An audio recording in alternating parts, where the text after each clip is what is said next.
some strange things just now. It has insisted that I do the stream in vertical for some reason. It must be trying to be more like Instagram or something like that. Let's see. Okay, maybe we'll just have to adjust to doing it vertically.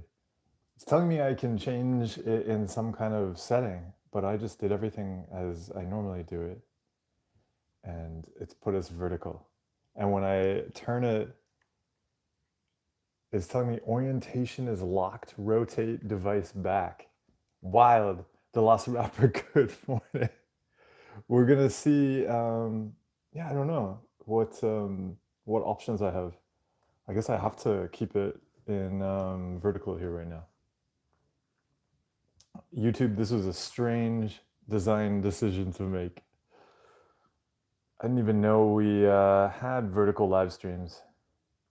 Kimberly, good morning. Can everybody see it okay as you're logging in? If we just do it as a vertical, is that okay for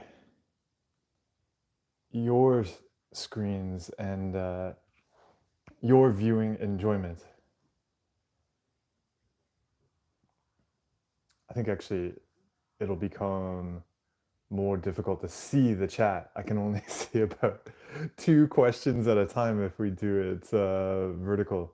Let's roll with it and see what happens.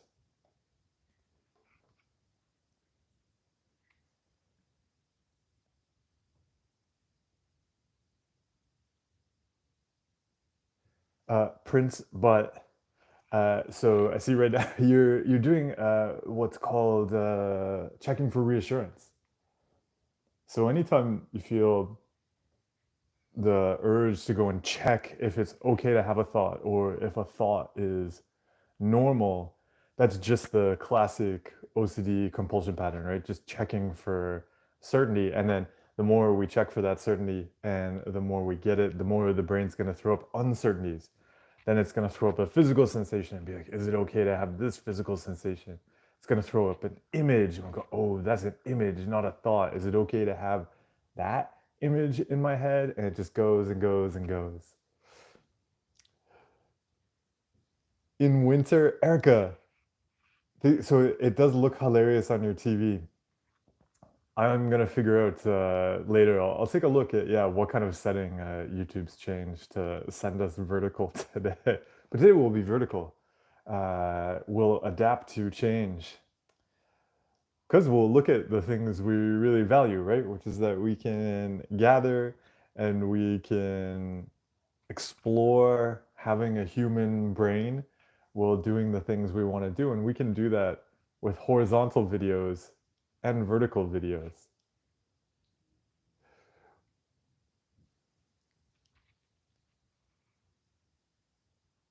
Busy. Speaking of values, it said, how do you know that the values you set aren't driven by unhealthy patterns? I often don't know what's the right thing to do. So actually, it helped me at first to recognize that, absolutely, my values were driven by all of the things that had gotten me into this mess in the first place. And so I would say it's useful to recognize that because when we're, even if we're, checking for reassurance, like we were talking about a moment ago, when we're checking for reassurance, we believe we value that at that moment. Like, I need to get this certainty. This certainty is going to help me do the things I want to do. We value certainty. It creates all sorts of problems. But at the time, it is one of our values. So what I always suggest to people is approaching it like recipes. So for years, you've been going in the kitchen, you're like, I'm gonna go bake stuff, and then you just burn it, or it doesn't taste good, or it blows up your kitchen. At some point, you gotta say, hey, maybe I should use somebody else's recipe right now. Eventually, yeah, I'm gonna learn. Like, I'm gonna use their recipe to see if that produces the baked goods that I'll enjoy. And if it does, then I'm going to say, oh, so that other way of doing things, that other recipe, that actually took me where I wanted to go. So that other recipe is actually what I value. I'm going to take on that method of making cookies because I don't want to burn my cookies anymore. I want to have delicious cookies. And so we try other values, we try other ways of doing things, see if they lead to the outcome that we want to experience and live, and then adapt them and bring them into our lives. So it can be something to try and explore if you've been noticing that some of the things you thought were your values keep giving you burnt cookies. Kimberly said, on doing things well while tired, uh, could what those things should or should not include driving if it's optional? Well, generally, yeah, I wouldn't. It really depends on what you're describing. Like, I wouldn't see driving as a thing to do when tired. Then I'd look at, great, because if we look at something like driving as a thing we want to do well, and we say, well, it's useful to be awake and alert when driving.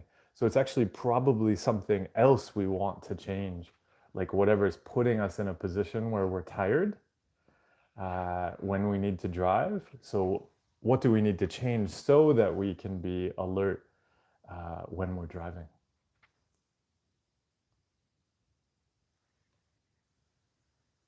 In winter, is how much time will it usually take for symptoms to start reducing by doing ERP? So I've got so the focus of ERP, I would not say at all, is to reduce symptoms.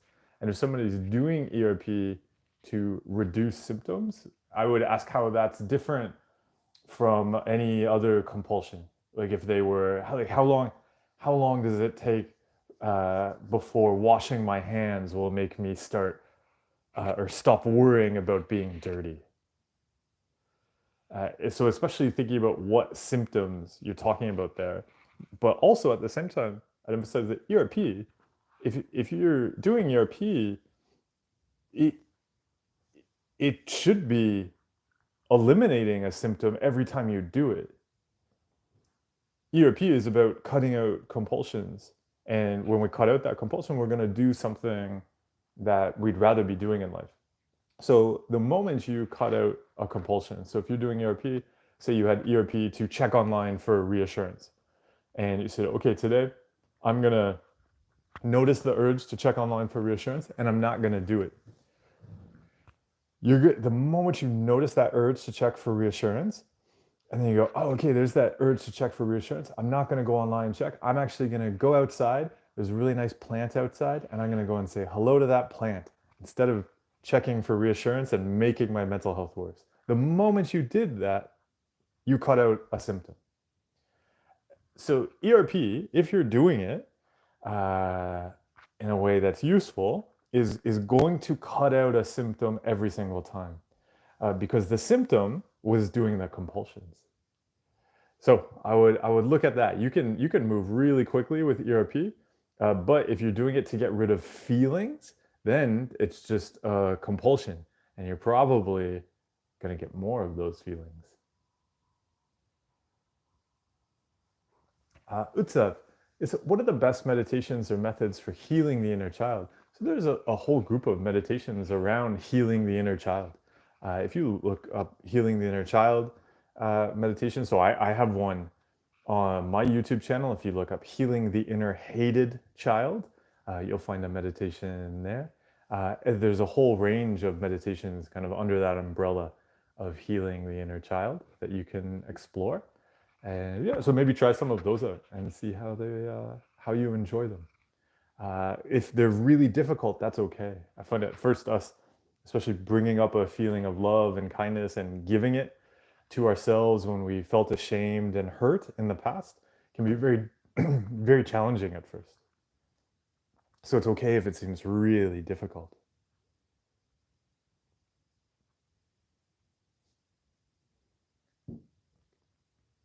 Bogus Binted, I hope you're having a good day too.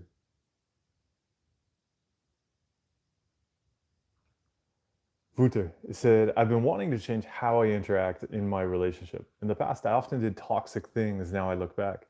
I notice my current relationship, I'm often scared my partner will cheat. Every interaction she has with a guy makes me feel very jealous and it's impacting the relationship. Yeah, what would you so one, it's great you see it. Like you see again, this is like we see how we were making cookies in the past and it always burnt things. We probably thought we valued that. Now we see more useful ways of baking. So you want to make relationship cookies that aren't burnt and that you don't eat alone.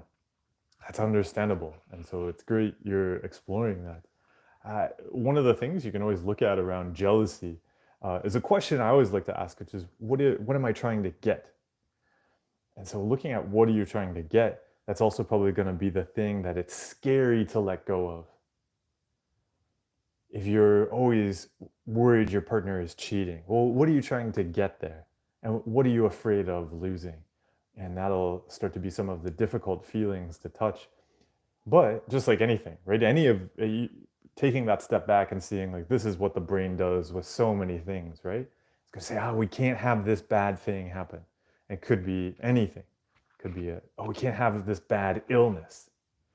So it'll treat cheating like some kind of terrible illness, and it'll want to avoid it and check on it and get control of it. But can you give yourself trust to build a great relationship? Can you give yourself trust to take care of yourself, to take care of the relationship, to take care of your partner? And then what would that look like? And so, just similar to what we were talking about with ERP, it's going to then be about noticing the urge to check on something in the relationship, but instead to do some kind of specific action you've identified that supports the relationship. I always suggest people in relationships to write out a set of relationship values. Even if we think we know our values, you're going to have a set very specific to the relationship because if you don't, the brain is going to be so good at pushing you around to do other stuff. So yeah, when the brain throws up those uncertainties, what actions are you going to do?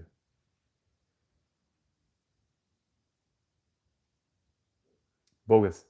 You said, what do you mean when you say thinking pattern?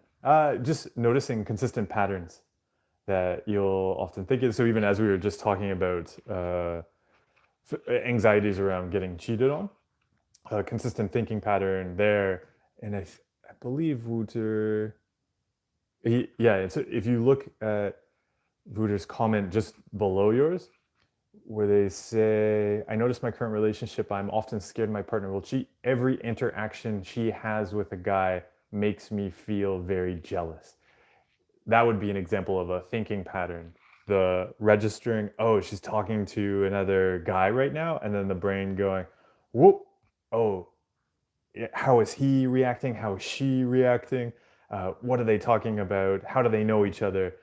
That kind of stuff. It starts like going on to those uncertainties, and we start thinking about it, rationalizing with it. That's a thinking pattern. You probably notice it multiple times. It's a way of baking, and it burns the cookies. Mary said, how do you get through waiting for medical test results? The fear of screening. The incredible thing is that we can't not get through them. Just because of the nature of physics, time will move. The question is, as time moves and does its thing, what are we doing?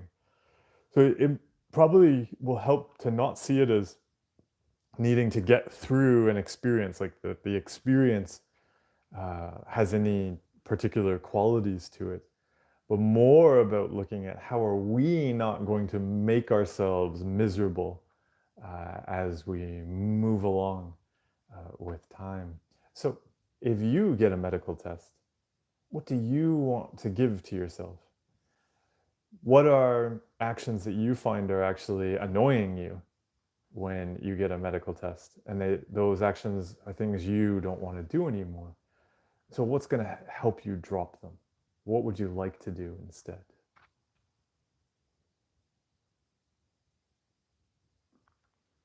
Breaker said, from the last 2 to 3 years, I'm getting intrusive thoughts whenever I have to focus on my studies. Like, what if I don't study? It's driving me crazy. Oh, Breaker, do you have, okay, you don't have more, you don't have a kind of a question to it there. So having thoughts, not strange. Having thoughts when you want to control something like studying, also not strange because we want to chase control and we fear things interfering with that.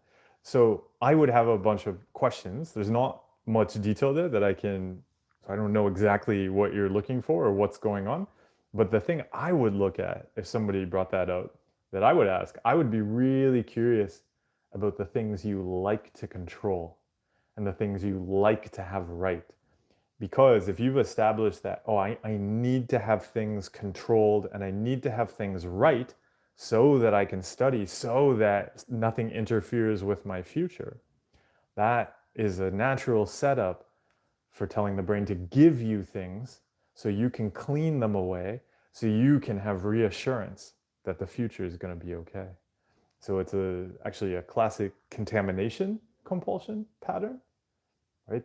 There's dirty things, the thoughts, and we need to clean them away. And if we clean them away, then everything is going to be okay. It can be really helpful to start looking at many different ways throughout life to make space for contamination. And one of those contaminations can be thoughts. There could be many others. So I'd also look at other areas where you like to get things right and make sure there's nothing interfering. Those are going to be opportunities to practice making space for whatever's interfering and doing the things that you really care about while the interference is there.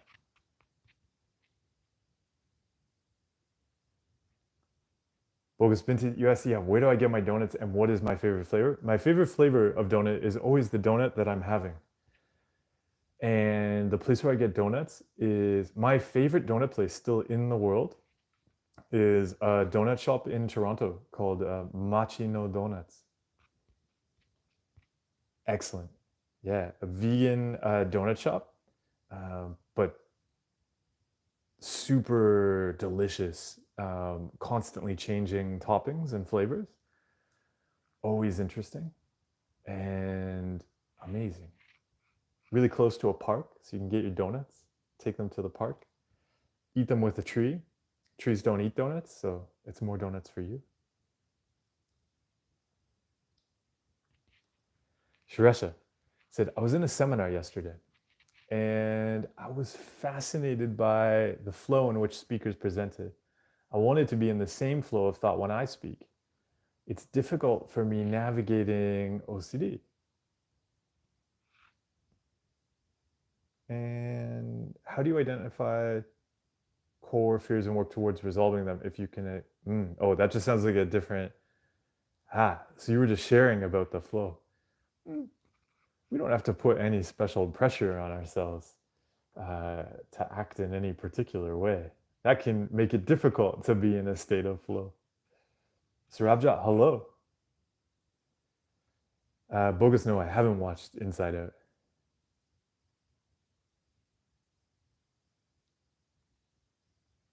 Arya, you're just reading my book right now. I appreciate you reading the book. Thanks for joining us today. I hope today can be, yeah, an extra companion to going through the book.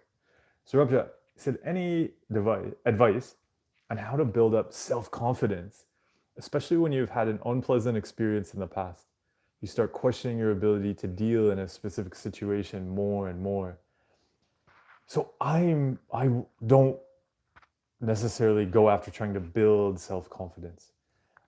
That can get us into, chasing some kind of feeling that we think we're going to have. And if we have that feeling, then we have permission to go and live our lives. But we can go and do those things and we can feel that pain, whatever it may be, shame, kind of just general difficulty about an experience we had in the past, maybe because, we regret that experience or we want to prevent that experience happening again. We can give love and kindness to that. I think that's actually where a tool like healing the inner child can come in useful. Because, and this sometimes when I bring up healing the inner child as a tool, as a concept, people will mention, oh, but we want to be in the present. I say, absolutely. Healing the inner child is not about time traveling. It's actually about recognizing that that painful experience from the past is very present. It becomes almost like emotional scar tissue here in the present. And so when you're working on an exercise, a tool like healing the inner child, it's very much going to be about doing things in the present, giving kindness and compassion in the present, touching those painful experiences, coming up right here and now because we're doing something. And that's just like it would with scar tissue. It's like we're trying to move here in the present, and that's when we're noticing the scar tissue. But we're going to keep moving in a way that works well for us. That's what helps break down that scar tissue. So whatever it is you think you would need self-confidence for, what I always suggest is looking at how do you do that thing well? And then lining up the actions to do it well. And we're going to do that action we think can only come after self-confidence now. We're going to do it now. As we do it, because of that painful experience in the past, we're going to notice some pain. We're going to notice some difficulty moving in the way we want to move. That's the opportunity to give ourselves kindness, to give ourselves compassion, to understand why it's difficult. And then gently bring ourselves along to do that action in the way we want to do it, while feeling the pain about the past, while feeling uncertain, while feeling anxious, while feeling like we can't do it, while thinking of at least 50 different reasons it could go wrong, at least 60 different fears about, oh no, what if this makes my self-confidence worse? And we make space for that, and we do the thing. We don't have to have a special confident feeling while we're doing the things we want to do.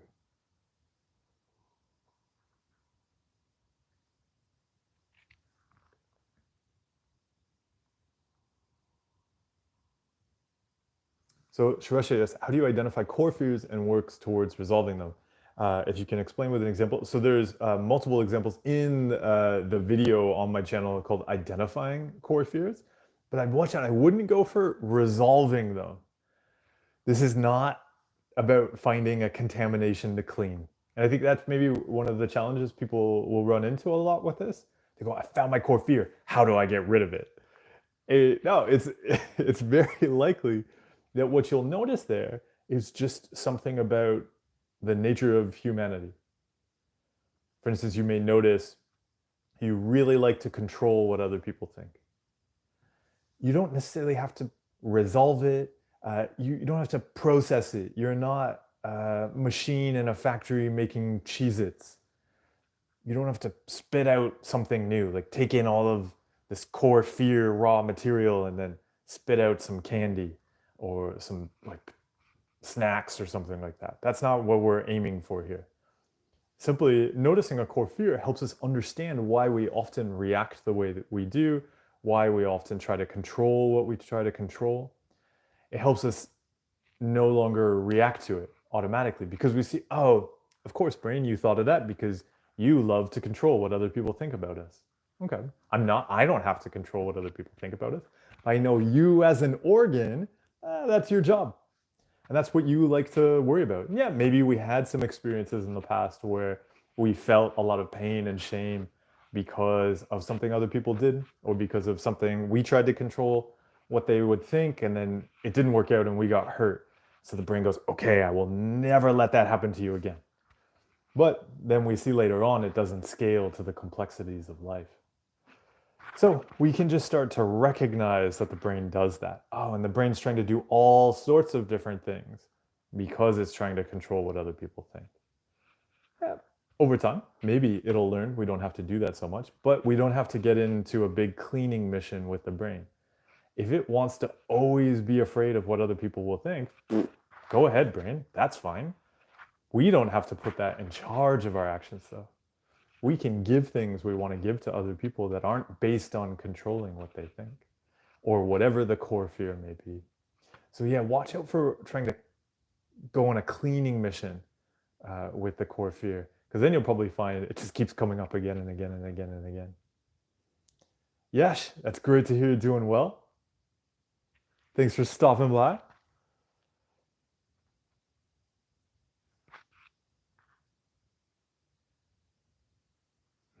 Bogus, I see you asking there about, so when you were working with your therapist, did you have trust issues with your therapist because of all those intrusive thoughts? And how did you learn to trust eventually? Wasn't that really hard to do for you? I'd be curious what a trust issue means to you. And also, what are you trying to trust? Also, and this maybe is just looking at how therapy is done or something like that. Therapy was very action oriented. So, like I was talking about earlier when we were talking about ERP, if you're doing ERP, that should be moving along quite quickly to making changes.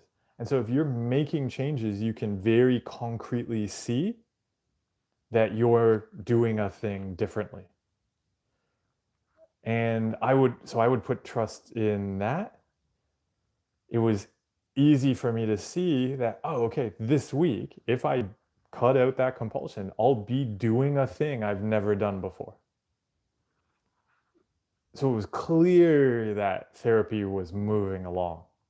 But yeah, if you're doing like therapy where it's kind of not clear that you're making changes, then it could be that brings up uncertainty about like, hey, what are we doing? Like, what's the point here?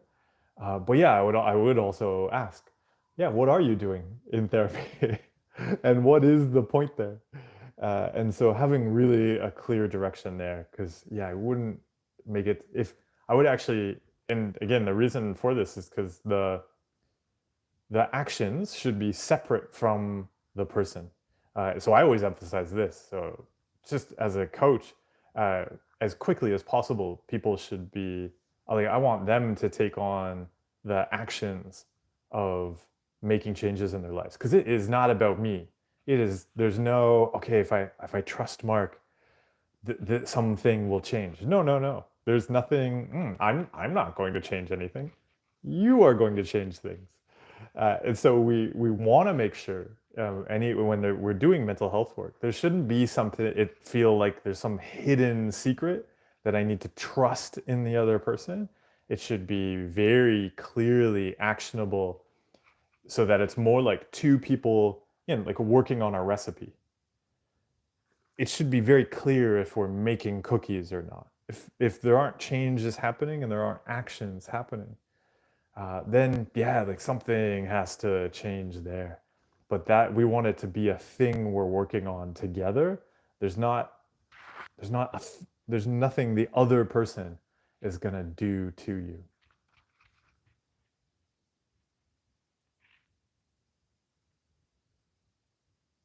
Like a lot like physical fitness too, right?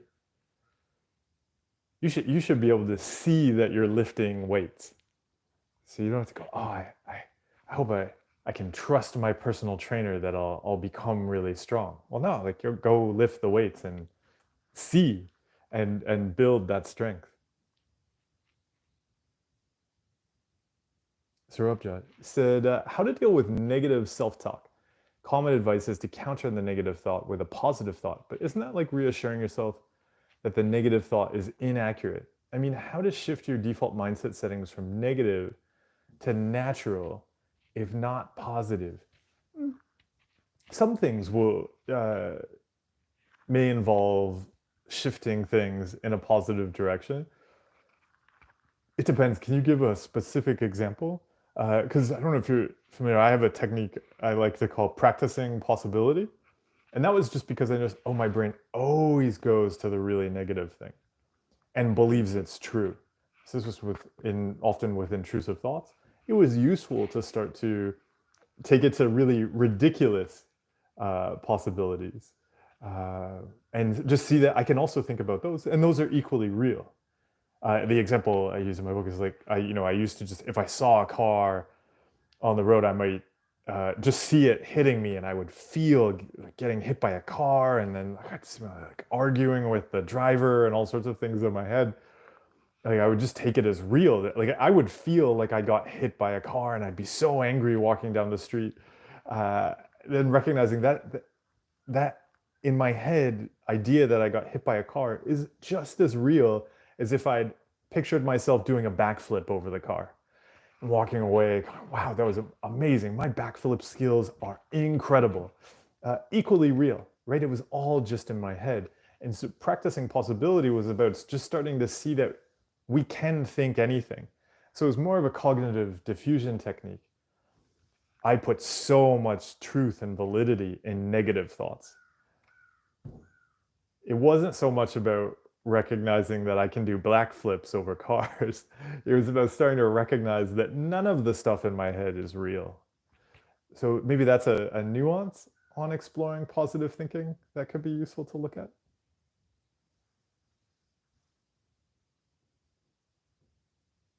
S, you said, I experience running thoughts in the background whenever I wake up in the middle of sleep. Any tips on how to deal with this?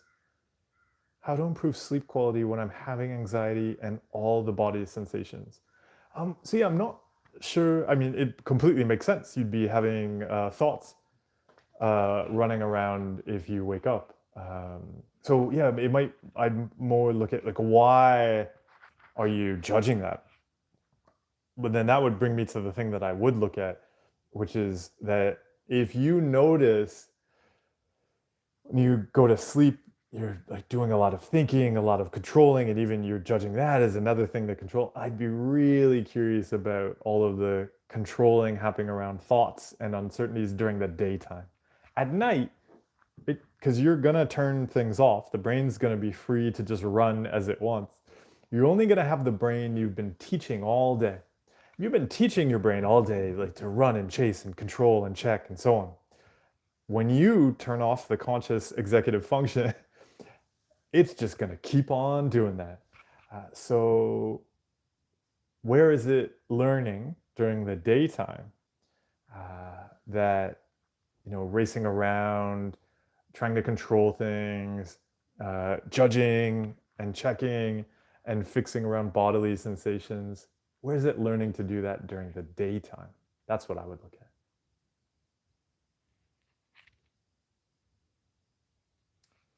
Arya said, every time I hear someone say that you are not your thoughts, I go into this uncertainty spiral of thinking that I don't know what I am and the fact that I need to find this answer out no matter what. Oh. Do you have a question about that? Are you finding it useful to chase some certainty about that?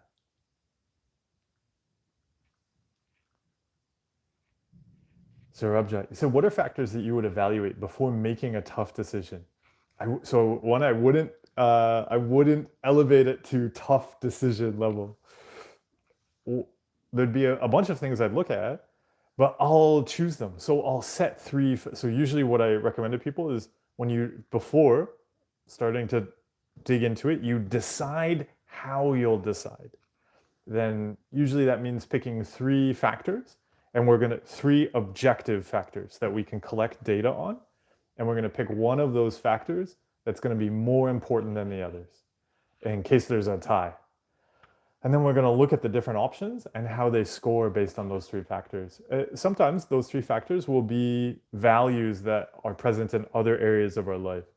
So for instance, if I'm making some kind of work decision, like about how I'm going to, create mental health things, like am I going to create something over here? Should I be doing something over there? Am I going to start something else? I'll look at one of the values that I always find useful to guide the work I do, right? So I want to create resources that help people access better mental fitness and sustain it, help them access recovery. So I'm going to look at which option is going to make it more accessible to the largest number of people. So that's probably going to be one of the consistent factors. That might be the most important. And then I'd look at two other factors. And so, yeah, if I was doing some kind of work thing there, so yeah, maybe the number one is just what's going to make recovery, great mental fitness more accessible. But then I've also got to consider, me, because, uh, you know, the me being able to supply whatever option is important, or is it accessible to me? So I might, yeah, come up with a particular value around that, maybe to do with where I want to live or how many hours. Yeah, maybe I'll look at which one of those options is going to take the most amount of time. Because, yeah, then right away we've got a great kind of set of variables to look at there. What's going to have the biggest impact and require the least amount of time to make, because also that's going to make it more accessible, right? If I can have more time, then it's going to be more accessible. So I'd probably look at that, and then I'd probably look at one other thing, like which of the options will be closest to, I was going to say the grocery store, but obviously the donut shop. And then when you find, yeah, okay, which option makes recovery most accessible, takes the least amount of time, and is in closest proximity to a donut shop. And then we pick it, because also it's not a tough decision. We've looked at some objective factors. We decided in advance whichever one scored the best would be the option. And then we go with it. And we give ourselves trust. So you were mentioning before about self-confidence. Yeah, we don't have confidence that it'll work out. We trust in those values. We say, look, I want to, for instance, for me, I want to make mental health and fitness resources more accessible. This looks like the option that's best for doing that. So let's explore it. And maybe it's not, and I'm going to learn that, and then I'll be able to make an even better decision in the future. So enjoy lightly making super important decisions with objective data.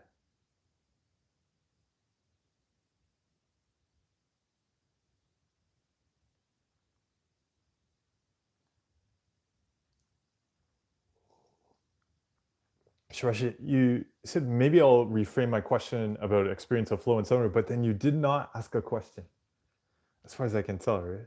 Unless you put one down. No, so you didn't ask a question there. You just mentioned, yeah, you want to cultivate flow in your practice towards listening and communicating. Uh, that's something, again, I watch it because kind of what you're describing there is kind of like saying, like, I want to communicate cleanly. And if you're just asking, how can I communicate in a way that I'll judge it as clean? You're probably always then going to keep judging it as not good enough, not clean enough. Yeah, if you want to share things with other people, you can do that. Yeah, you can do that now, and you can do that in whatever way you find accessible to you right now. If you want to develop skills in public speaking and communicating, that's something you can explore too. But it doesn't have to be for chasing some kind of judgment from others.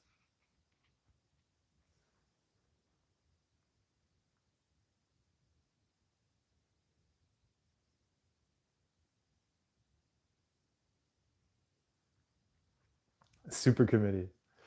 You can be, the great thing is your brain is going to live with you for 3 months. So you can be your brain's life coach.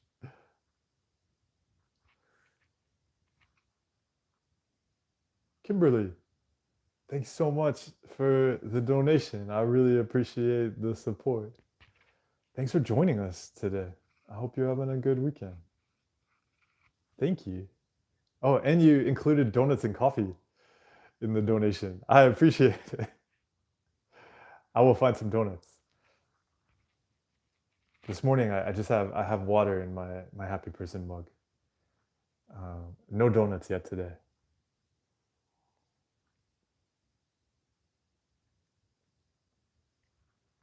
Benjamin said, for the past 10 months, I've suffered relationship anxiety, OCD, in which I've been in recovery. Next year, January, I have to leave and start LDR, and I feel like I wasted precious time stuck in OCD. Oh, Benjamin, do you have a question about that? I also don't know what LDR is. Does anybody have any guesses? Sakshi, Said, is labeling emotions we are feeling necessary? Whenever I'm restless, I can't understand what is happening with me. There's so many different feelings. Um, so I wouldn't, like when you say, is it necessary? Like I wouldn't say it's necessary because we can get, as maybe you've noticed, and I'll call this out more explicitly right now, our brains like to categorize things and put things in boxes, and we're often wrong about them. And but we're constantly like judging things and checking and labeling it. So I find on this journey, it was really useful for me to explore emotions from scratch. It helped to see, oh, actually, I'm not only am I wrong about what I'm feeling, but I'm often wrong about how to interpret that feeling.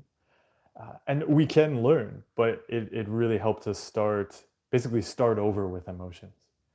So if you're having a bunch of emotions and you're finding it just kind of confusing and you're not sure what they mean, that's okay. What if we just started there? What if we said, wow, I'm feeling a whole bunch of things and I don't know, and I don't have to put a label on them, but what is this experience like? What's it like for me to feel this? And maybe also I don't have to get rid of this confused feeling. What's it like to feel this? What's it like to feel uncertain? Rather than quick, put it in a box and put a label on it. Because when we try to do that, at first, at least I know for me, I would just get it wrong. And then I would be making a whole bunch of decisions because I'm having this feeling and it's my feeling and it means things. When actually it was a totally different experience. So, yeah, I would start with curiosity. Yeah, what if you just got to explore emotions?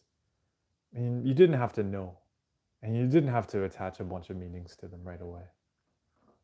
It can be a really fruitful exploration of being a human. Lisa said, how can OCD affect flow when speaking? Because I have that, but I don't understand why. I just know I say a few words, then pause for a long time, even if I know what I was going to say. Yeah, often we're just spending a lot of time up in our heads rather than sharing. Yeah. Doing so, oh, great exercise around this kind of stuff to explore that's really fun is doing improv classes. Improv classes, or you can do things like live streaming, all sorts of things like that where you're just going to speak. And we just explore getting better and better rather than the amount of extra time we might have typically taken to get something right. We just start spending more time sharing and expressing and less time up there.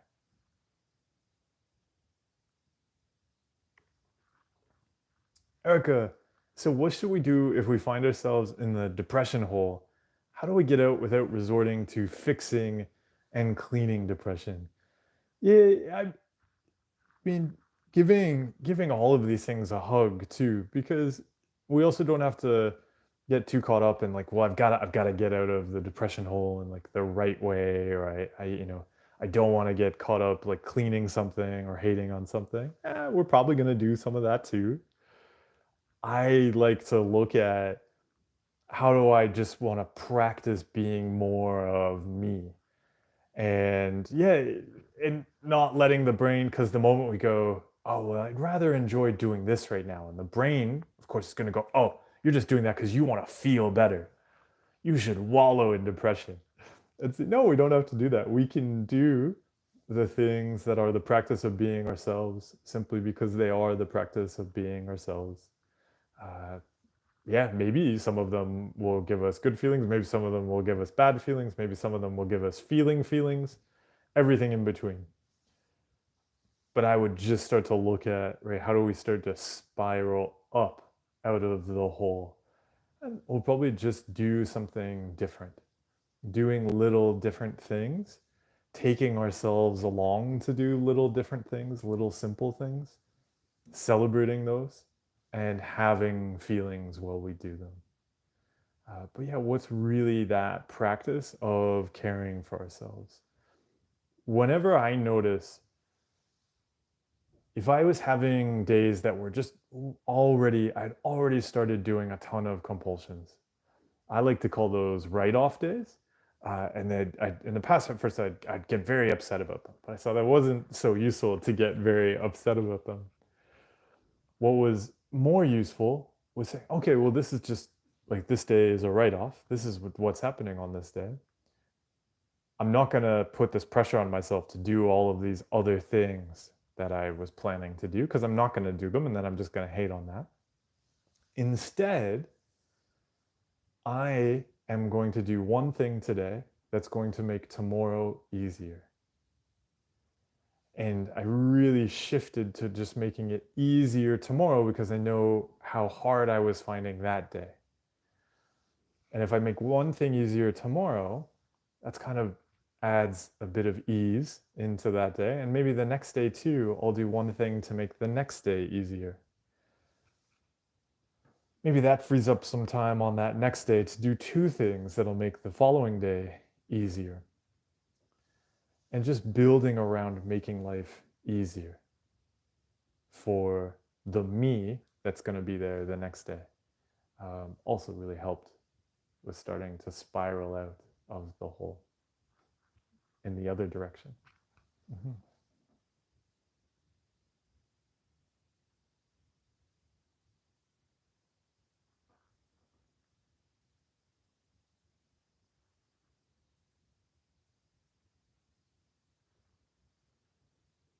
Arya said, I'm trying hard not to judge and label my thoughts, but I can't help getting anxious every time I get them.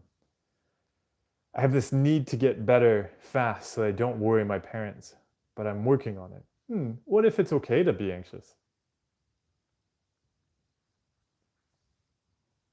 Oh, MD Firdaus Ahmed. Yes, have I heard of process-based therapy, PBT? If yes, how is it different from ACT? Yeah, I'm not. I've heard of it, but I'm not familiar with what's involved in process-based therapy, so I could not. Yeah, I could not give you a breakdown of what's different from ACT.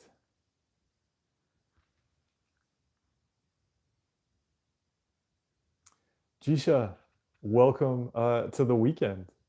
I hope you have a good weekend.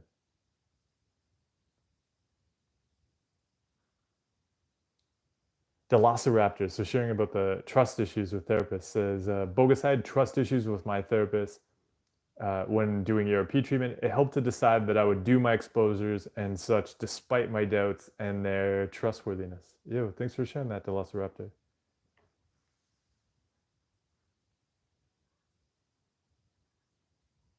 Oh, Arya, yeah, this pressure you're putting on yourself around thoughts. So you said, yeah, I feel like I need to be certain about it. And this was like the kind of phrase of you are not your thoughts. Like everyone seems to have a really good concept of self. Wow, how did you perceive that? I feel like I don't. It makes whatever I'm doing meaningless. So that's interesting too, that it attach it to this meaningless. Yeah, so there's a bunch of connections going on in there.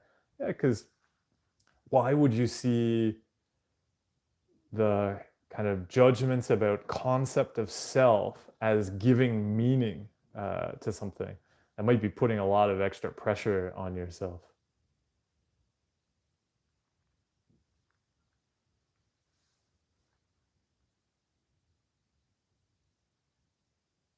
Sakshi said, how to track our progress while we're making all of the mental fitness changes. I find it really useful to track progress based on actions we want to be doing more of, because then we're going to keep them.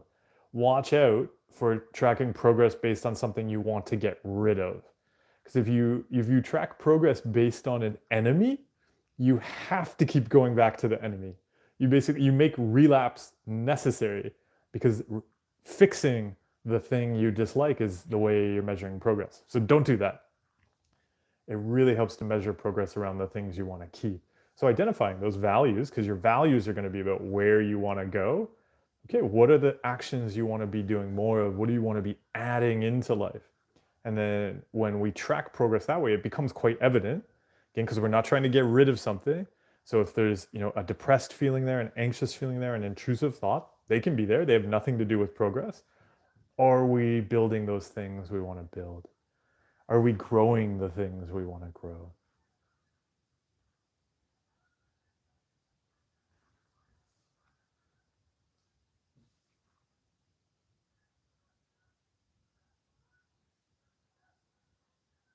Oh, thanks everybody explaining LDR is long distance relationship. I appreciate it. Yeah, oh, but Joe Penzer pointed out it's llama donut reaction. And I believe llama donut reaction is the correct, because that's a thing you would get ready for. Whereas an LDR, it's just a natural thing in our complex, globalized world.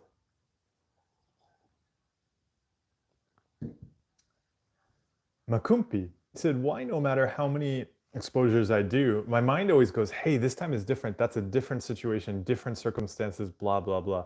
Yeah, so but I would look at like why. So when you say no matter how many exposures I do, immediately, because if you think that that I would see that as a good thing, immediately that just sounds like a compulsion to me. Because also re- exposure and response prevention is not doing exposures. Anytime somebody says, I've been doing exposures or you should do exposures, that is not exposure and response prevention. That is not what someone's talking about ERP as being kind of the gold standard of treatment with OCD. They're not talking about doing exposures. Doing exposures, so there was a type of therapy called exposure therapy, which is often what people are describing when they talk about doing exposures. But also, it can really help to see that often people are doing exposures because they're doing them as a compulsion, right? If I do this enough times, it's gonna go away. And that's not what's gonna happen. It's gonna instead teach the brain to do what you're describing there.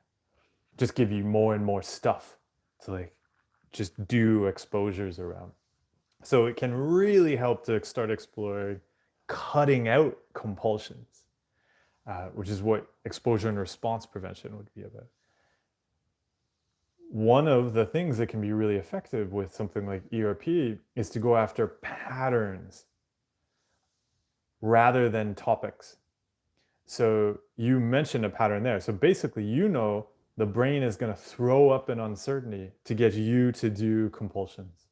So rather than getting caught up in the topic, saying, look, anytime my brain goes, hey, this is a problem, this is a different situation, these are different circumstances, I'm not going to do anything with that. Brain, this is the thing you always do, and I am not going to react to it. And it doesn't matter what the topic is. Where I find acceptance and commitment therapy really, really helpful is because we're doing that, we're cutting out the compulsions, we're not giving time and energy to whatever fixing and controlling uncertainties. Instead, we're going to give it to what we value and what we want to grow. So it gives us that way to move forward. So we say, oh, I know my brain is going to throw up these uncertainties. My brain's going to want me to check this and control this. I don't have to do that. Instead, I'm going to go and grow these other things I really care about. So yeah, and enjoy growing those things you really care about. And so one of those uncertainties I see you mentioned below, yeah, also why do we fear that if we read another person's OCD themes, we'll get them too? Because we're focusing on a topic rather than saying, look, whatever uncertainty comes up, I'm going to do the things I value. So yeah, fine, brain, I can read about anybody's topic because the actions I value, the things I'm going to grow, they're going to stay the same.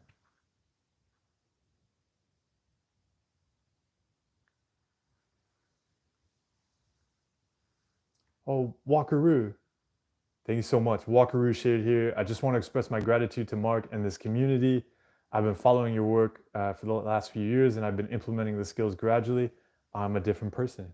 Walkaroo, thanks for sharing that. Thanks for joining us today and sharing that with the community. It's great to hear it. You're taking yourself in a new direction. Yeah, thank you.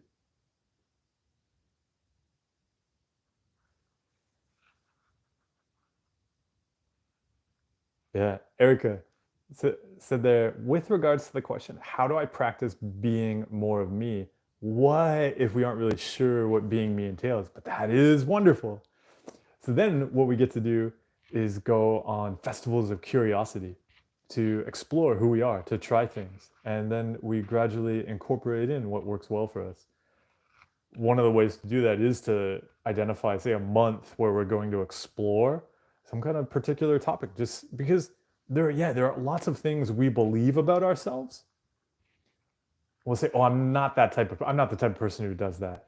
But actually, the only reason we've decided on that is because maybe we had a painful experience in the past, or we're just reacting to anxiety. When actually, we might really thrive in that scenario. Meanwhile, in other scenarios where we've gone, "Oh, I'm the type of person who, yeah, likes, who knows, like I'm the type of person who likes."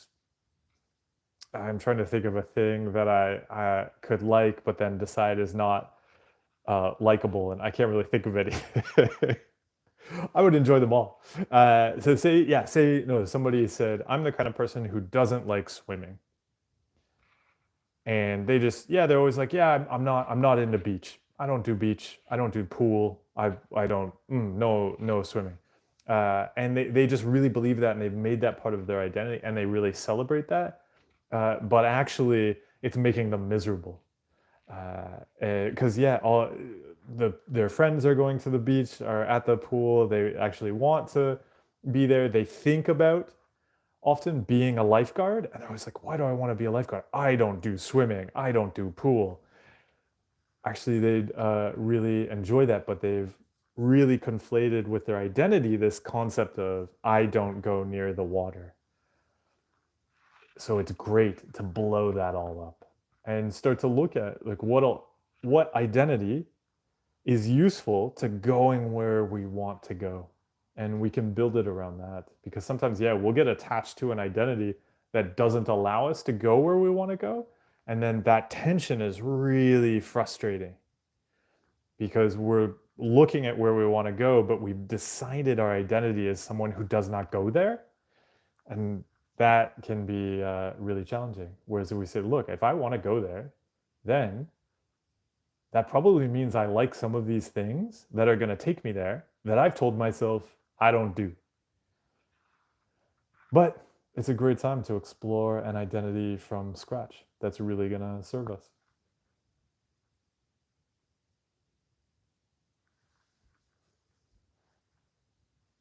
Sandon said, when you're in an environment where all people do is toxic office politics, steal credit for their coworkers' work, and backstab their team workers, how does not doing compulsions out of fear help me?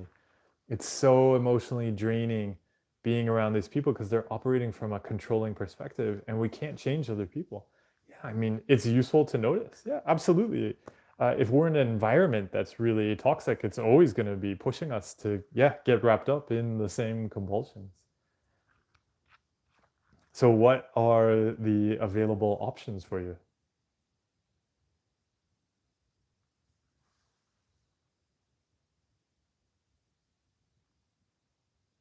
Oh, Till said, "Hey, I love your videos. Having a depressive phase. A thing I notice is I see others doing so much and being so motivated. This often leads to a feeling of being weak and beating myself up over it." Oh, I'm sorry you're beating yourself up over that. Again, so one of the things, I don't know if you caught this earlier, right? Often our brain is going to judge other people as being a particular way. And it's going to be wrong. So yeah, of course that's going to go, "Oh, those people are so motivated." Actually, those people are not motivated. Maybe they're struggling with a whole bunch of other things. Maybe they're looking at somebody else and going, "Oh, that person is so calm right now. I'm just so stressed and anxious and rushed and pressured."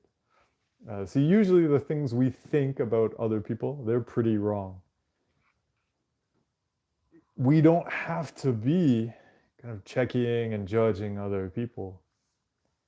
We can take care of ourselves, give kindness to ourselves, and definitely not beat ourselves up over the judgments we're making about how other people are having experiences, because we're probably wrong about those.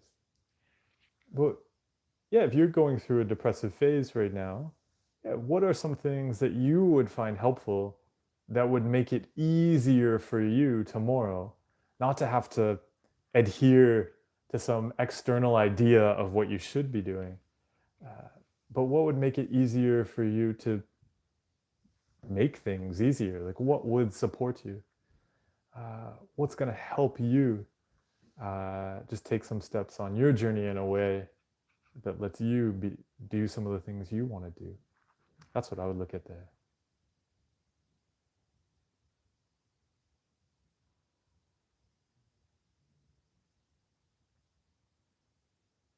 In winter, said, I just try to find excuses to do compulsions when I'm trying not to do it. Like, I'll tell to myself, I'll do compulsions hereafter only until the evening. From tomorrow morning, I'll start resisting from the first. Yeah. In my book, right, in You Are Not a Rock or The Mind Workout, I call that addict math.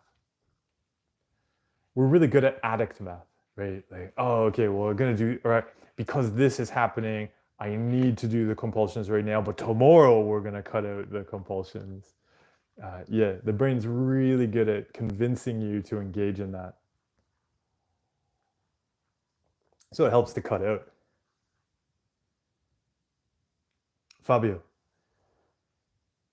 Yes, he said, relating to another comment in the chat, I think it might be a misconception that other people are always motivated, although it might seem like that on the outside. Yeah, everybody has changes in feelings, totally.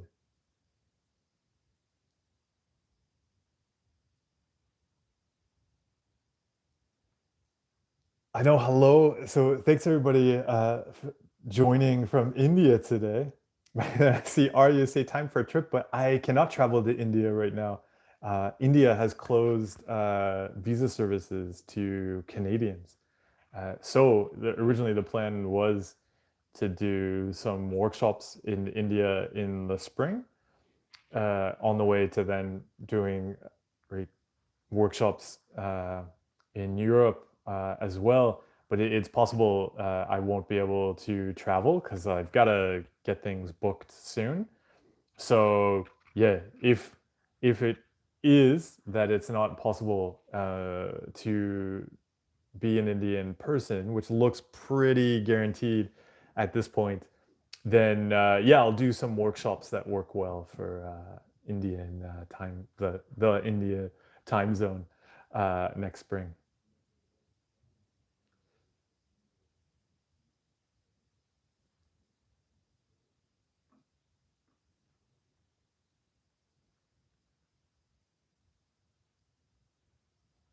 Stat guy, he said, you helped me a lot during my recovery, even more than my psychologist. Today, I'm feeling a lot better than before. Stat guy, that's great to hear. Enjoy the steps ahead and just doing the things you want to be doing in life.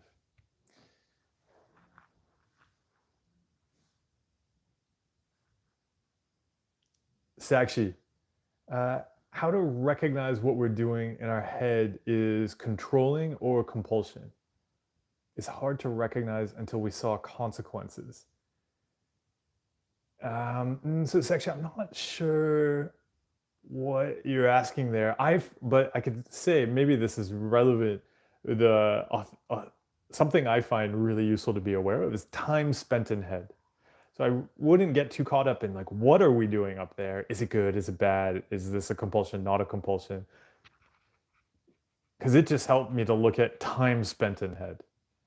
Because I might be doing stuff in my head that I see as really useful and necessary. And I'll say, oh, but I value doing this. But I'm still just teaching my brain that it's going to throw something up and then I'm going to retreat inwards and we're going to have conversations up there.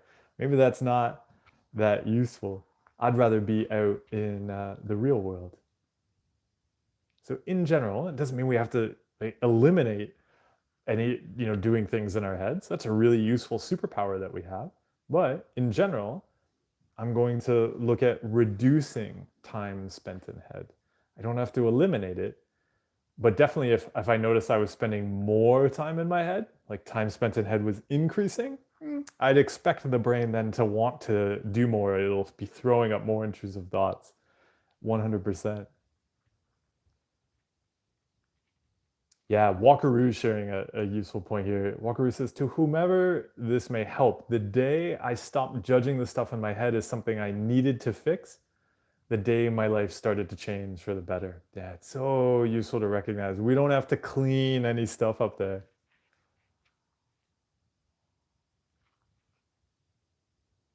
So Arya, you said every time I have an uncertainty, I realize that there's nothing to worry about. But then I keep checking whether I'm okay with it, leading to me not being okay with it. Yeah, exactly. Any ways I can do better? So the thing I just find useful, kind of what we've been talking about, right, is if you notice this kind of uncertainty in the head, it's okay to just leave it as an uncertainty. You notice an uncertainty, but am I okay with this? I don't know. I don't have to know. We can just practice sitting with uncertainty. And that's something that's going to be useful to explore in many different ways, because often throughout the day, we're actually reacting to many uncertainties and quickly getting control of them. Checking our phone is a great example. That's why the first exercise I often suggest to people is noticing the urge to check your phone and not checking it. It's because there's an uncertainty there. Hey, did I get a message? Is there something interesting? I've got to do something to get rid of this feeling. What if I get stuck with this feeling? Oh, did I hear my phone ring, etc. We pull out the phone. Learning how to catch that uncertainty and not react to it is really useful for learning how to catch an uncertainty in your head and also not react to it. If we're reacting to uncertainties all of the time, we're constantly checking feelings all of the time, we're teaching the brain that's a good thing to do. Then it's very difficult not to do it with things that seem threatening or important. So in general, it helps to just really explore everyone. How can we sit with some uncertainty? Jorpanze said, I have a question about judging success with tackling compulsions. I found that not doing an individual compulsion is relatively easy. I very rarely experience what you've described, where you'll not do a compulsion and then you'll get a wave of panic and sleepiness, because I don't have any feeling to tackle. I struggle to measure success. Oh, but that's great, because the feeling is irrelevant. We want to measure success by actually the thing we want to be doing. So, and this is exactly one of the reasons not to measure success by like getting rid of something we hate, because the brain will do that. If you are going to measure success by having some kind of bad feeling, then it's not going to give you the bad feeling. So you have to go chase it. And then what we'll do is we'll just create catastrophes just so we can have a bad feeling, just so we can feel we're fixing the problem. So it's really not helpful. When I share about the weird experiences I would have, that was not the goal and not how I was measuring success. It's really important to measure success by the things you like. And so picture it this way, like being able to go on the mental fitness Discord server, and you don't have to share about a problem. You can just share about, I baked cookies today, and my only goal was to bake cookies. Doesn't matter what kind of uncertainties came up, what kind of compulsions I didn't do. I'll often describe the compulsions as hitting ourselves in the face with a frying pan. I did not hit myself in the face with a frying pan this morning. Great success. Or just a thing I didn't do because, yeah, it's really unhelpful to me. Like, who cares that I didn't hit myself in the face with a frying pan? I also didn't step on a rake. I didn't throw that folding chair through that window. Tons of things I didn't do today that would be really unhelpful to me and unhelpful to the people around me. We don't measure it with that. What I did do is, I came on here and met with you wonderful people from all over the world, and we explored having human brains. That's something that I can measure success by. Any feeling that came up, completely irrelevant. Yeah, so what are the things you want to keep in your life and measure success by? And those will become the things, because we can leave behind all of this stuff. We don't want to be in a position where we're thinking, oh, like life is just good right now. Oh no, I don't have bad feelings to measure. Completely irrelevant. It can just be good. And it's pretty fantastic.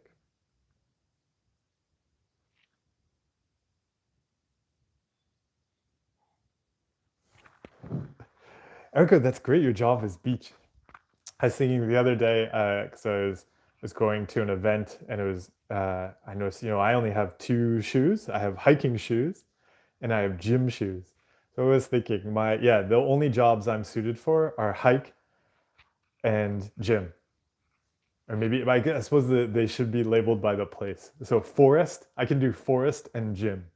Yeah, a lot of people think, that I'm like the park ranger, but no, I'm just forest. Forest is my job.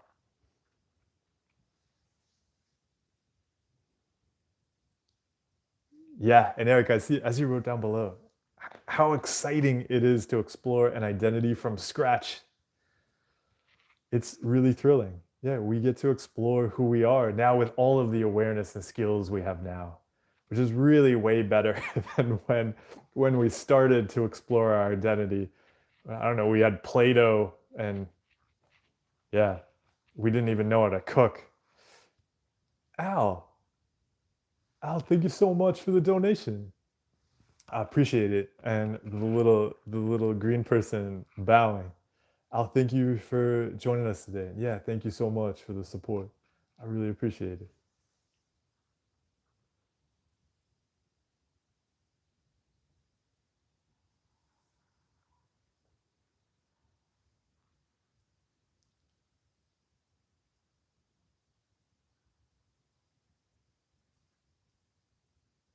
Yeah, and so Joe Penza, I see you talking below about the hand washing and not feeling anything.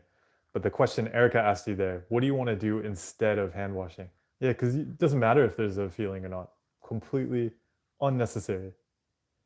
Yeah, and then I see, and you caught it there. You said, I think it's this wanting to experience some sort of reward for tackling compulsions, even if it's that bad feeling. Yep, it's totally that. Yeah. A bad feeling means I'm poking this OCD bear successfully. Yeah. And seeing we don't have to poke it, we can just walk away from it. One of the hardest things is always to let things go well. Gray Dust said, I'm on like 3 weeks of trying to do response prevention and not living with OCD. Congratulations. Enjoy the exploration and the steps ahead. Congratulations too for you just getting started on that. Like, making those first changes is, yeah, it can be really terrifying when we're changing things we've been doing our entire lives. So yeah, that's huge.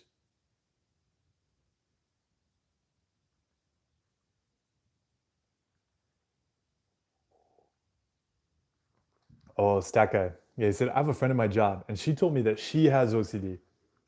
Sometimes I would like to help her, but I don't want to talk too much about it because when I try, she gets annoyed.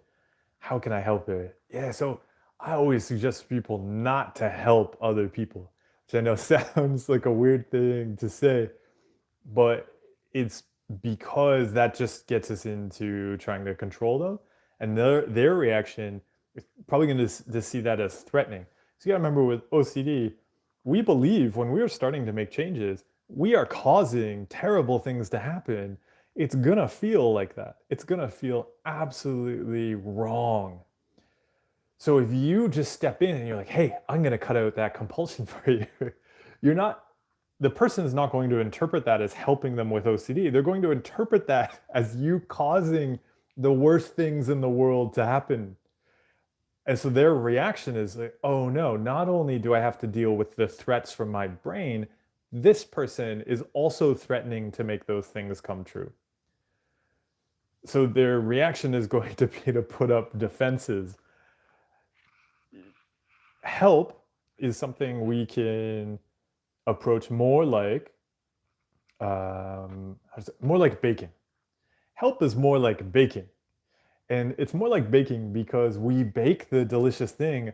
But if you go up to somebody and you're like, "You should eat these cookies. Let me help you have a cookie," they may react in a way where they find that threatening. But if you make delicious cookies and you simply offer the delicious cookie, then they may come and eat several cookies. Right? So it's that difference. Like, somebody may choose to eat several of your cookies, but if you try to shove several cookies in their mouth, they may think you're assaulting them. Right? So salted caramel chocolate chip cookies on a platter versus shoving salted cookies into somebody's mouth. Very different.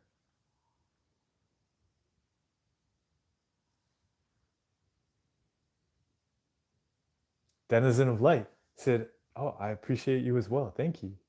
Said, I wanted to ask, is meditating with music okay, or can it be a distraction? Yes, it can be okay, and it can be a distraction. It depends on what you want to explore. So it's really useful to learn, especially for a meditation practice, learn about the array of meditation practices with sound. So there's some really interesting things you can do with sound. And yeah, enjoying music, sitting down to enjoy music as a non-judgment practice is so interesting. Because then we don't even realize sometimes all of the judgments will attach to music and the familiarity and the things we know and so on. Yeah, it's this. I could suggest to everybody, yeah, if you ever get a chance to sit down, put on some music, and try practicing hearing the music for the first time, or hearing the music simply as sounds rather than like, oh, I know this song, or there's this part, or that's that instrument, right? Parking the label maker in the brain. Really interesting to explore. You can also do that same exercise just in a noisy place. Like if you have like a lot of construction going on or cars, we have become so quick at just automatically, oh, that's a car, that's a bird. Oh, it sounds like somebody's drilling a hole or in the sidewalk or something. We categorize it immediately. It's really interesting to explore sitting and meditating and practicing not judging and labeling. So yeah, there's great things to explore there. Also, there's wonderful things to explore in silence. And yeah, if somebody doesn't have a meditation practice where they've explored sitting in silence, I'd say that's a really useful step to take. But yeah, they can all be parts of the exploration of how we use our heads. I want to say Spaghetti. That's a great name. Thank you for the coffee. Thank you for the donation, Spaghetti. This is also, yeah, your first super chat on a live stream. Thank you so much. Thanks for joining the community, and I really appreciate the support. Yeah, it really helps with doing this, creating these spaces. So yeah, thank you for joining us today and sharing your support. I appreciate the coffee. I'm going to have coffee right after our session today. I know the coffee is outside, and I will go and get it. So I will graduate up to putting coffee in my happy person mug.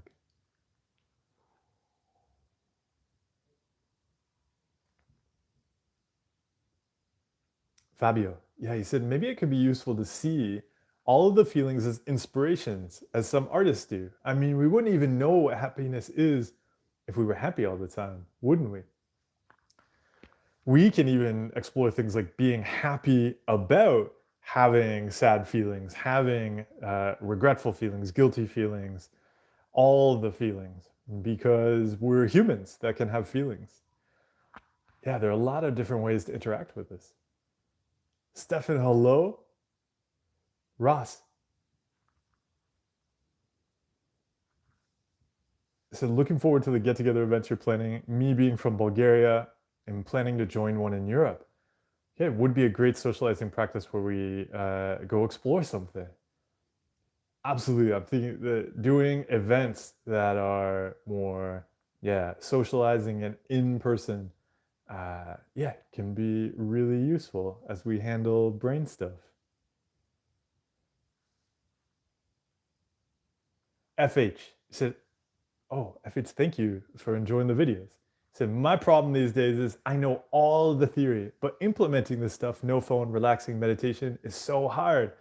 What can I do about it? Keep up with the terrific work. Oh, it helps me. Thank you.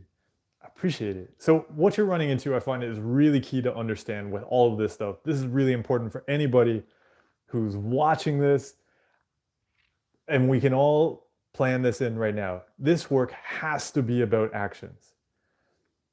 Knowing theory for mental health and fitness is as relevant as knowing theory for physical health and fitness. There is no difference between somebody who watches 100 weightlifting videos but doesn't go to the gym. And somebody who watches 100 mental health videos, but doesn't make changes in their life. We've got to do that sweaty work. It's absolutely necessary. Knowing a bunch of theories and even knowing all of this stuff is almost is more an indicator of not knowing. Because that would be like somebody saying, I know everything about weightlifting. In fact, every time a new book comes out, I read it. Because that shows they don't know the one most important thing, which is in the name, which is lifting weights. So it's the same. But now understand also, it's because we set up the whole mental health system in this weird way where it was not about action. Whereas, yeah, if you go to the gym and you want to learn about weightlifting, you're probably going to only learn about it from somebody that lifts the weights.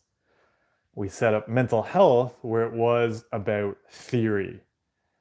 It was about just kind of hearing about these things. And so it wasn't as focused on the action. And you've got to know how to have these experiences while doing things differently. That's a shift. Ideally, that's happening and happening more. We get to shift it there. But really recognize this stuff is about doing. It's about action. You can know none of this stuff, but you can still do the actions that are really useful. You can know none of the theory. You go, oh, okay, I'm having this weird uncertainty right now, but I'd rather go bake cookies. And you can bake cookies. That's going to have the same result for that person, regardless of whether they know any theory or not. So what are the actions that we're going to do this coming week? And those actions are not going to be like, I'm going to go read another mental health book. I'm going to go watch a bunch of mental health videos. I'm going to go think about my plans for building mental fitness skills. No, like what are the things we're going to do this week that we want to keep in our lives? And we're going to do those while having any thoughts or feelings. Jorpanzer, thank you so much. Are those hippopotamuses? I really appreciate the donation. Jorpanzer, thank you. I appreciate the support and you sharing about your brain adventures with us today. Thanks. And they are I think they're either hippopotamuses or alligators.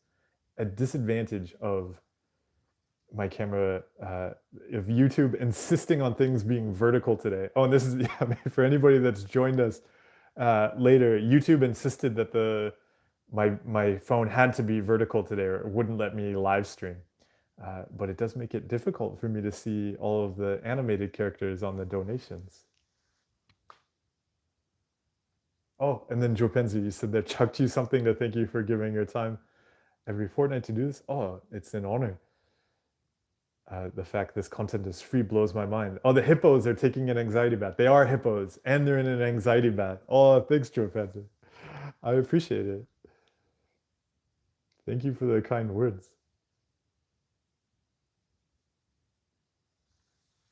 Stefan said, I have very strong feelings towards my ex, and I have to see her every day in med school. It makes focusing on school and doing my values more difficult. How can I still practice good mental health? Well, there's, nothing here getting in the way of good mental health. In fact, you have great opportunities because we as humans have relationships, and we'll often see people again that we've had relationships with or that we have strong feelings about. I'd be curious about two things. So one, when you say I have strong, feelings towards, there's probably some things going on before those strong feelings come up. What are they?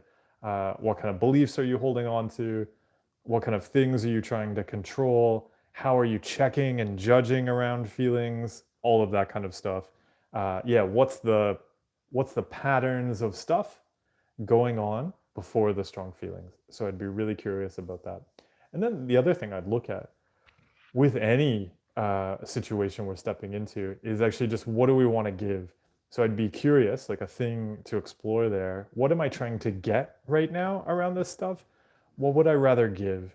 And because it might also be about identifying just something you want to give when you see that person you have strong feelings around, being able to say, okay, like I have strong feelings around this person, but I hope they have an easy day. And here's the things I want to be doing. Because just right, our brains are gonna love to like want to clean and fix and like process something, but then it's just gonna take up all our time trying to clean it. But if we say, look, yeah, there's that there, and that brings up some feelings. Okay. And I hope it's having a good day. I hope that person's having a good day. So those are the things. I guess that's more work for exploring, but those are the things I'd look at. Ross, thank you so much for the little thank you Fox character too. I really appreciate it.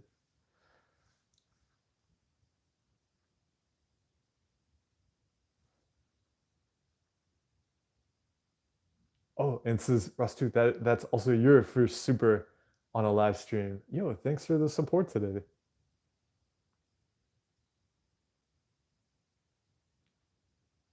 Fills off. He said, how to not judge myself so much for doing a compulsion. It's great you see that though. One thing that really helped me was just recognize the brain's favorite compulsion is self-judgment, just hating on ourselves. And that the brain's really skilled. I call it a self-sabotaging streak. It's really skilled at setting us up to do a compulsion precisely because the compulsion it's after is not that compulsion. The compulsion it's really after is us hating on ourselves. A big support on the journey is to make compulsions okay. It actually makes it easier to cut them out because as long as they're the bad thing and we'll see them as this contamination, I've got to clean it away perfectly and I'm contaminated, I'm a problem to fix if I don't clean it away, we'll keep doing them. Because we'll keep doing them because then we'll get to do all of the other compulsions, hating on ourselves and cleaning ourselves. So if we make compulsions okay, it actually becomes easier to clean, easier to cut them out.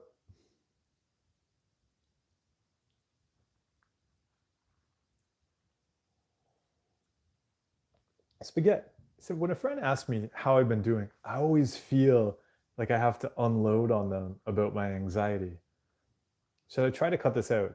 It somehow feels so wrong not to always mention it to everyone. And look at because that can be a very common thing that comes up. Like, oh, I've got to mention it or else what? Uh, why do you feel you need to mention it? Is there a different way to give that to yourself? Quite often I noticed I was trying to get things from other people that I needed to start giving to myself. So sometimes, yeah, we feel like, oh, I've got to share this because I want to get what around that difficulty I'm having.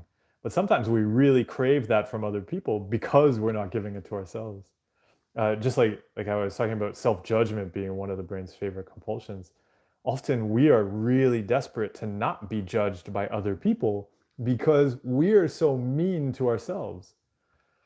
We're so mean to ourselves. We're not giving ourselves the love uh, that we can share with ourselves that is so useful to us. So of course we crave it from others and really fear not receiving it from others because we know we're not getting it from ourselves.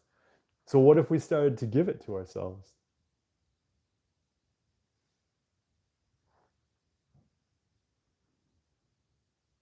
Ross said, I have a question. I found myself having a drink every night, a glass or two of wine or one or two beers with my meal, although I want to quit home drinking or at least make it just a couple of days.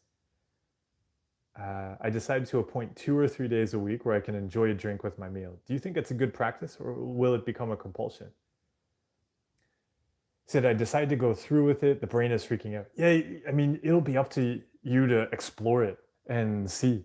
Yeah, if you want to make that change, you can make that change. But even just exploring it as a change, I find is really helpful. Where we explore not like this is right or wrong. It's about seeing, oh, I want to see if I can do this thing.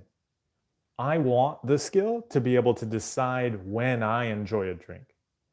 That's how I approach a lot of things. Even now, if I notice something going on in my life, I won't necessarily go, oh, like that's a compulsion, or oh, I've got to change that. Because it's probably, yeah, it's probably not disrupting something. But if I notice I'm doing something consistently, or I start to notice I feel like, ooh, I need to do this before that.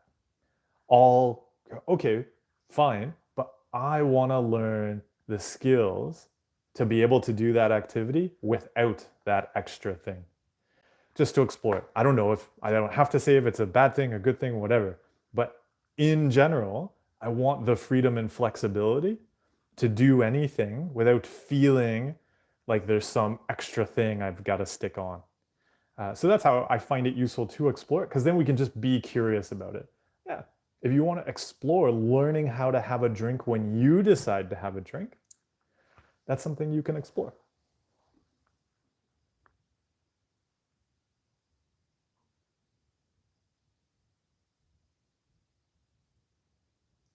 '09 Unique. So, what do you think about information overload with anxiety recovery? Should you stick to one program? So many books, podcasts, courses, etc. Yeah. So, and I don't know if you heard it earlier. We were talking about the action. Action is so much more important than, oh, like I know all of the things. And so, really similar to physical fitness, it can help to pick a direction for a period of time and see where it takes you. Because we're not doing it to fix some bad feeling, we're doing it to build skills. So we can explore maybe a program or working with a particular professional for a period of time and see, does this equip me to go in the direction I want to go? If not, what is missing? What is it that I'm doing? What is lacking on their side of things, etc. But if we give ourselves that time to explore one thing, then we can learn from it. If we're trying to do 20 different things at the same time, yeah, we're probably not going to be able to see what is useful and what's not useful. So I find making it about where we want to go, giving some time to explore that, is a big support. But also with that, I'd make it not about anxiety recovery. I'd make it about what is the thing that you actually want to keep in your life and grow. Because then you have a way to measure it. Am I growing that thing that I really care about? With that, we're coming up to the end as well. So it's been enjoyable. Yeah, we've been here for an hour and a half. It's been enjoyable to explore brains today with everybody in our narrow vertical experience. Ross, he said, so what suggestion do you have for slowing down on home drinking and smoking too? So there's smoking involved as well. My suggestion would be, well, what does slowing down on them mean for you? And how do you want to start practicing that? So like you said earlier, if you shrink it from kind of happening all of the time to a couple days, yeah, you can experiment with that and then see what's difficult about that. Is it easier to cut it out completely? Yeah, what are you going to find most helpful? It's going to be, though, we asked though about slowing down. So it's going to be about understanding how you're going to slow it down. So what's the plan for that? What do you find useful with following that plan? When you're cutting out compulsions like that often happen at home, something that really helped me was being aware of how difficult it would be to cut out the compulsions at home. So I often suggest to people that they cheat at cutting out compulsions at first. And so what I mean by that is just, if you know you're going to do a bunch of compulsions if you're at home during, say, the first week where it's really difficult, what about not being at home? So it helped me when I saw, oh, if I just sit at home, I'm just gonna struggle so much with not doing the compulsions. So in a first week of cutting out a bunch of compulsions that I always did at home, I would make sure actually that I had things to do each night. So rather than going home and just trying to fight not doing compulsions, I would actually, finish work, finish school, and go and do something else. Do something else that often, was with other people, where I could, nourishing important parts of me, with others or in nature or at the gym or whatever. That just helps to start break up the pattern. Really, you have a pattern there right now of consistently drinking, say, or like consistently smoking in a particular place. And so at first week, what if you just disrupted it? So that, yeah, you're reducing it, but you're also making it easy to reduce it. And then the next week, you might spend more time at home practicing not getting into the drinking. Oh, thank you, everybody, for joining. It was good seeing you all. Stack out, you said crazy thing when I started recovering and watching these live transmissions gave me anxiety. I was so afraid of recovery at the time. Oh, but that converted into wisdom. Oh, thanks for joining us, Stack Guy. Thanks for taking your brain on that journey. Bogus, you said, do I have any plans for 2024? Yeah, of course. Of course, I have plans for 2024. We'll go on adventures. We'll do forest, we'll do gym, and we'll do some workshops.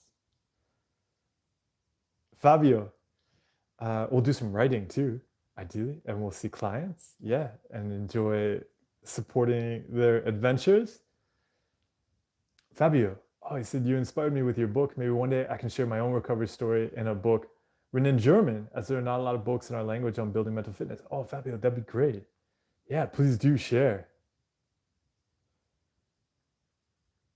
Whoa, Kimberly, this is actually a really great skill. You said currently celebrating achieving my goal of making it through a live stream without pausing or rewinding. Oh, congratulations. It's such a great practice of trust in yourself. Right? Noticing my brain might, oh, like we'd better just hear that one more time, or are you certain about that, or let's think about that. And saying, no, you know how to step forward into this, you know how to handle your brain. So let's go and do those actions rather than chasing the brain, wanting to just collect more certainty. And so that's really for all of us. So yeah, everybody, enjoy the actions this week. You know enough. Let's go do the things. Let's go track progress by growing what we want to see in the world. So thank you. Thank you, everybody who joined. Thank you, everybody who donated today. I really appreciate the support. I appreciate everybody sharing your questions and the things happening in your lives right now. So thank you so much. I will see you, of course, on there's the Mental Fitness Discord server. If you need an invite to that, send me a direct message on Instagram. It's probably the fastest way. Also on Instagram, there is the subscription channel where I share more detailed posts based around requests from subscribers. And of course, subscribers and we send questions through there and we discuss fun mental fitness skills and brain things. So check that out as well if you'd find that useful. Oh, and Carol said, I find your videos posts so helpful. I've just bought your book on audio. It's so helpful with touch humor. Oh, Carol, thank you for reading. If you have any questions as you're doing exercises in the book, this is for anybody, of course, send those on over. I'm always happy to, chat about what you discover in the exercises and share more questions. So thank you, everybody. Enjoy the rest of the weekend. Remember, action.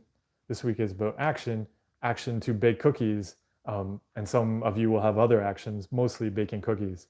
But yeah, we can also celebrate other actions too. Enjoy those actions, everybody.